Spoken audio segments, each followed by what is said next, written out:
All right, guys. Today we have a very special guest. We have Chris live from New York City. He's going to talk to us about Saturday Night Live. Chris, thanks for joining us today. Oh, thanks for having me, Mike. No problem.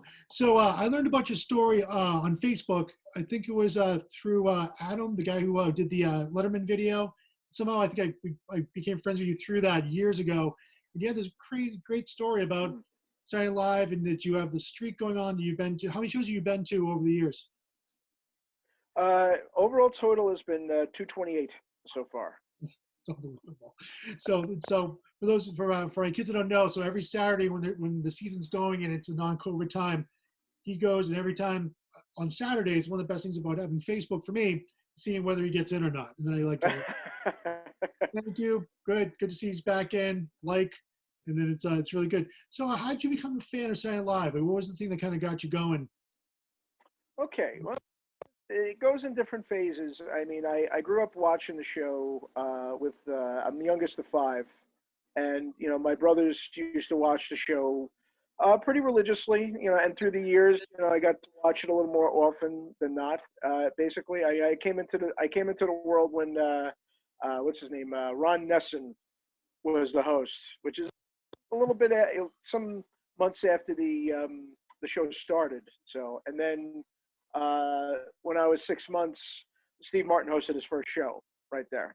So you kind of see like somewhere in the life it's been kind of like part of the DNA. And I kind of had a love hate with the show kind of after Dana Carvey left in a way. But it was it kind of there was some years where there's one year that I could consider the happy ending year, which every sketch was practically ending with a happy ending. It's like, well, this isn't SNL. This is not, it was losing some of its uh, humor. And then I had kind of love hate, around the time Will Ferrell was on it because I didn't get to watch it as often as I did. And then it wasn't until 2007, particularly when I made it into my first show, that I said, "My God, where have I been?" It's like these guys are great. It's like I haven't been able to watch it as often as I used to, but getting into your first show, it makes you see it from a whole nother side of everything. Like you get to see what goes on during the commercials. You get to see it in the studio. And my friend, it was a friend of mine, gone to the show 4 years. Had a ticket with the show along with his wife at one point, and he said, like, when you go to your first show, I'm going to warn you. He says you're going to want to come back. Everybody wants to come back, and believe me, after that first time when Brian Williams hosted the show and Feist was the musical guest, where we had our past President Obama made a cameo on the show at the beginning. I mean, I say like, well, what the hell? What way to start? Going to the show there, and the fact that material was on. You had a great cast at that point there, and like I said, it's been a part of my life here and there. Sometimes a little more often than not. And then when we got towards the end of the 2000s, it was starting to become a little more of a part of my life. The Yeah, fact that it was kind of seeing it from an attendee point yeah, of view there. So yeah. that's amazing. So what's the process of getting a ticket? So the kids, I said before we went on, I was like, they were shocked that you don't pay for a ticket; it's free. So how do you get in every week? They were like shocked. They're like, it's Well, free.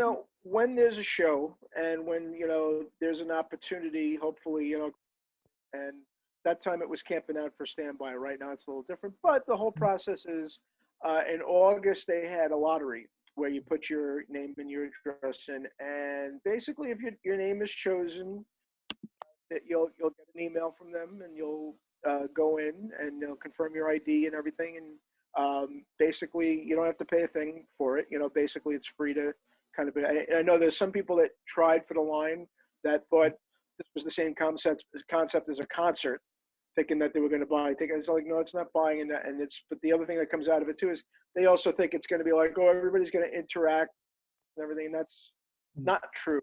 I mean, you get to see them do fun things.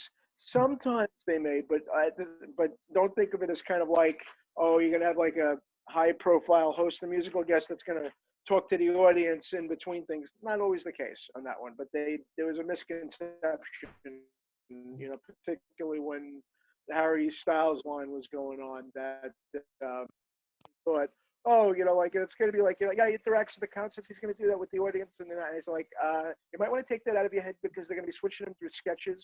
He might acknowledge the audience, but not talk to them and make time for them. And it became a problem because you had a lot of lines that started way too early, No. And, but I could tell you but in terms of the show, it's like no other experience that you've had in the world. Anybody who tells you, oh, I used to like it when it was this time, or the show wasn't funny, I said, okay, that means you haven't been watching.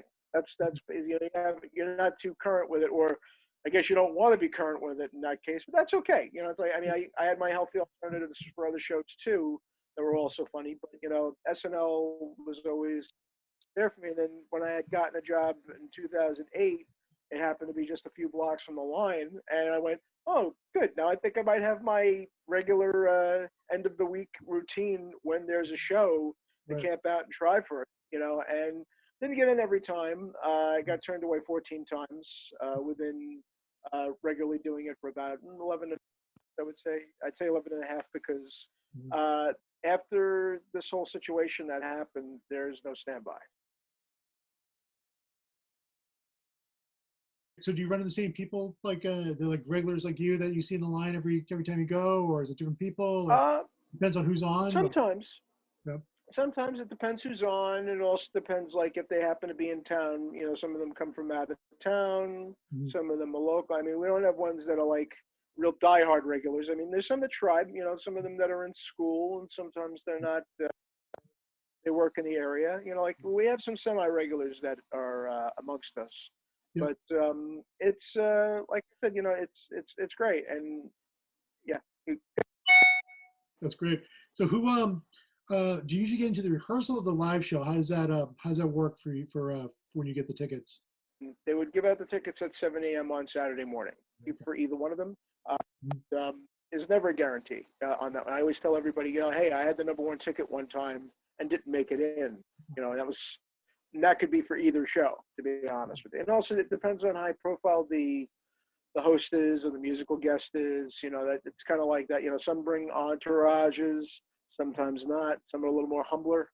Mhm. And lucky and fortunate with what thought were going to be high profile, taking up a lot of the seats in the studio, and turned out that wasn't the case. It was just, or sometimes not, but there was one point where Taylor Swift did double duty hosting and musical guesting. Usually that's a pretty good chance for you, but I tried for number one for the live show, didn't make it in. And so I figured, oh, maybe this is the case with and I said, no, that was just that one time because I guess at that point when she had gotten double duty, that I guess they were allowed more guests at that time than not, and that's where you go like, okay. Any other time that she's been on, I've been able to get in, and usually like a decent amount get in. Particularly also too, if your host is not as well known at that point. Tiffany Haddish, wasn't as well known. All some knew her was from Girls Trip, not realizing stand-up comedian has somewhat of a following that's building, Yeah. but wasn't like the big known just yet. And from that point, a lot of us got in. In fact, at one point, sometimes when you're on that line, maybe somebody from that week might show up.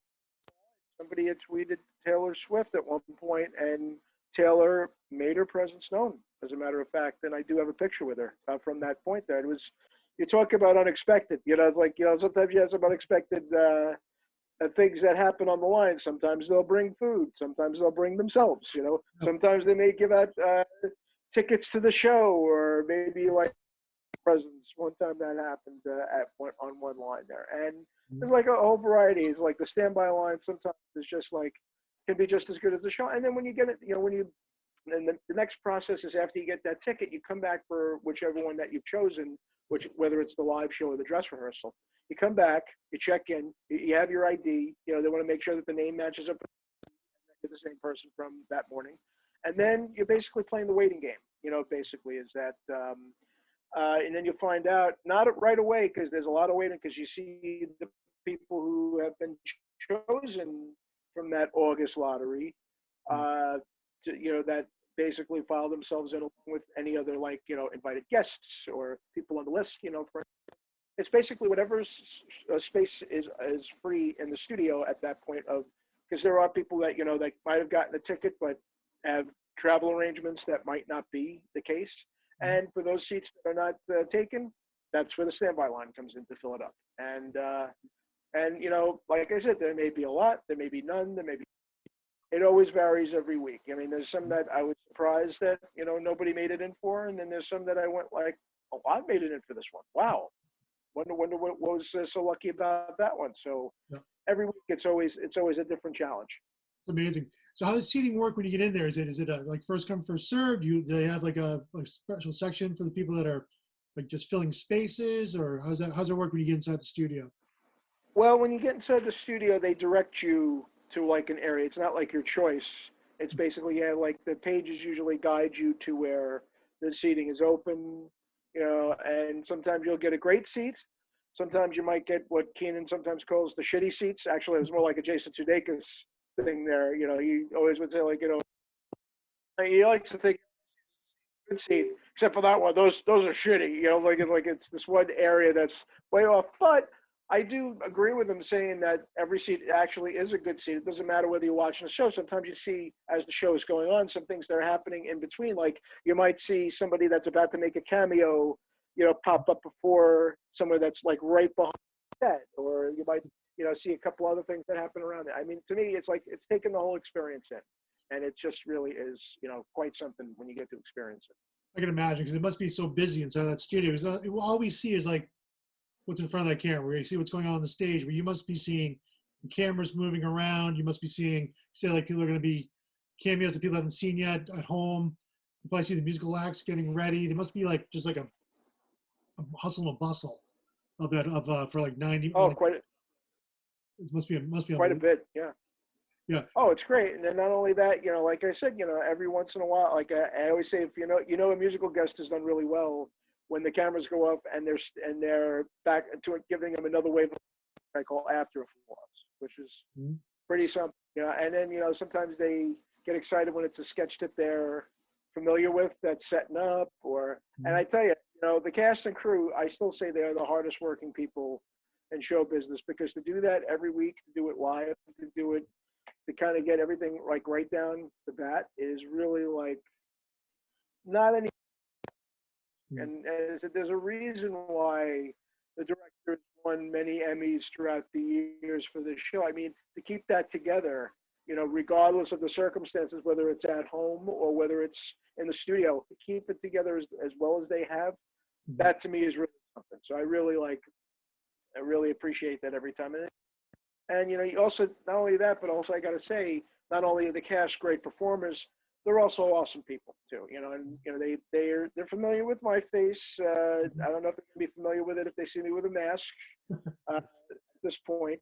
But maybe they will, maybe they won't. I don't know. Yeah, we talk about that in class too. The idea that it's also generational too. What we're looking at, when we're looking at live, where every generation has like their favorite. People seem to like. Comedy changes a little bit over the times, and that's what we kind of see as so we think when we talk about in class. That's what makes it so special, that every generation gets their cast. Every generation gets their kind of like a piece of the party, or or the meal, as you say, of the show. That's it's become an institution. I mean, 1975. I'm sure they didn't think it was going to be around in 2020 as something that's still valid and important, and it's something that is still a shared experience, even if you're not in the studio, but it's shared through, the next Sunday, the day after, it's all over the news. Whatever they did that night is seen again. You get to see it in a different way, but they've been very smart with the idea of how they do their digital platforms and kind of make it into a modern. It always seemed to move with the times, I guess what I'm trying to say. So it's kind of a special thing to they figured a way. Each decade, they always figure something to kind of keep them in the game there. And I mean, you look at the 2000s there. I mean, once Lazy Sunday became that infamous digital short, that digital shorts became like, this is our next step into like, continuing another step into the evolution of Saturday Night Live, which was great. And like I said, every decade has like their shared thing. I've been watching it for probably since the mid '80s, and as I said, as you said before, some are better than others, but I still find it interesting. I still want to kind of check it out and see what's going on, and it's become it's part of your it becomes part of your, like you said, like your DNA. You watch it every Saturday when it's on, and you just kind of like it's just interesting to see what they're going to come up with. It's also it's so unique. There's nothing else like it on TV. For a live variety show like that, you don't see that at all anymore, especially in late night TV. Yeah.